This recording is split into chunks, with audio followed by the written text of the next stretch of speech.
off its capabilities to representatives of the armed forces.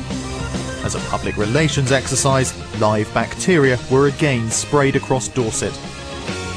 By the early 70s, scientists at Porton Down had begun discussions with the Americans about sharing their expertise on biological warfare.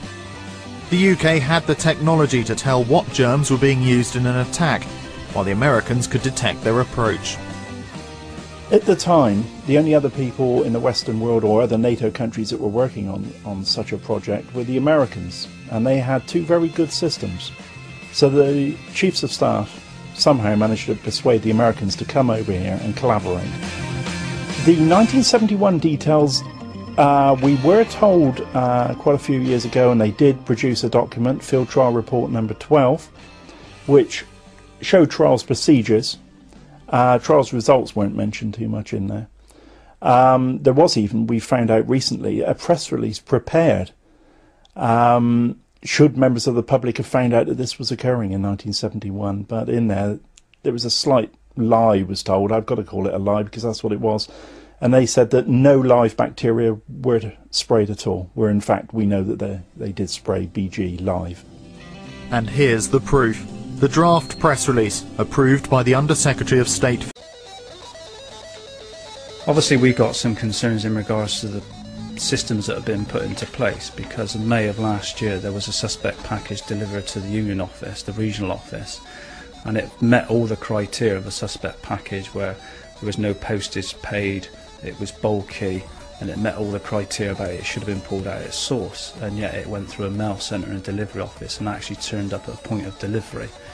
Subsequently it was then passed to the police, and I've been informed by fellow colleagues that there was no systems in place by the Avon and Somerset Police to deal with that.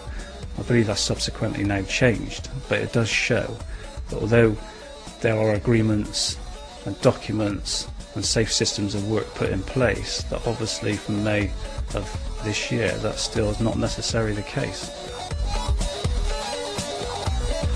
Porton Down declined to comment on its involvement in the post office tests, saying it would not be prudent to give specific details of when and how its expertise is used.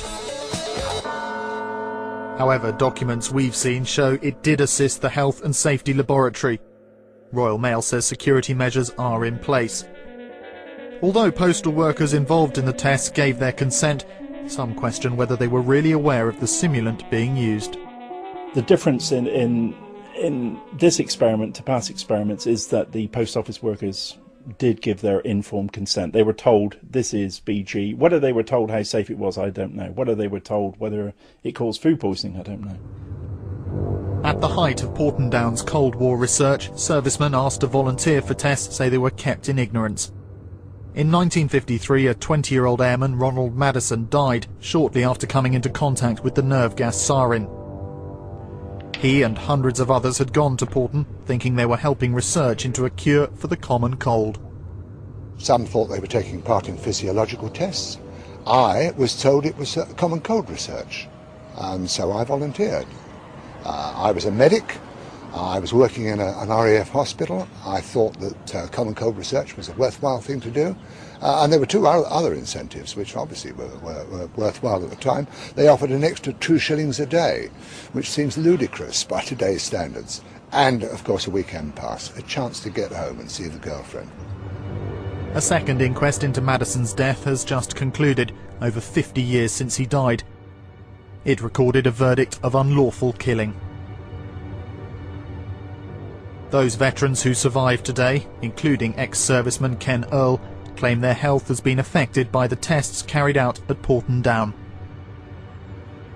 In my early 30s, I was diagnosed as having ankylosing spondylitis, which is an affliction of the spine. I have 2 areas of my spine that are seized up. Generally, I think that the experiment with sarin has affected my nervous and immune system.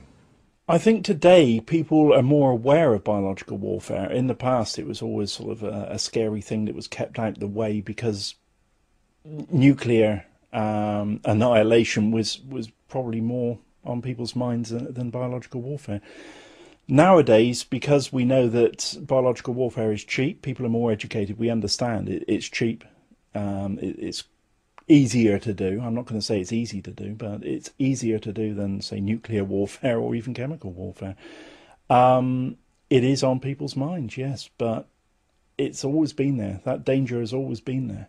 Well, I think the threat of the very large release, the hundreds of gallons from an aeroplane, probably is pretty low, because that was very much the nation state. That was the Russia particularly producing huge amounts of many BW agents. We're now talking very much more about small releases. I don't know how you evaluate a risk. I think there is a risk.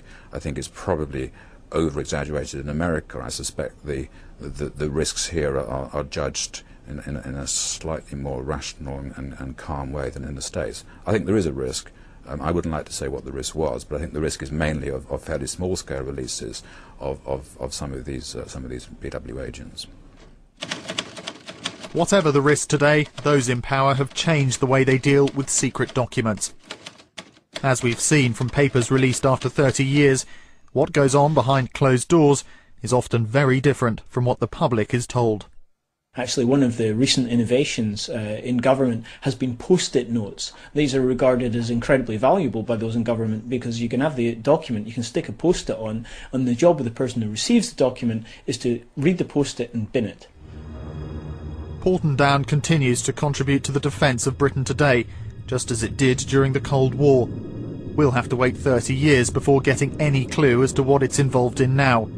No one would argue against the need for a degree of secrecy, but how much access should the public have to information about the workings of the state?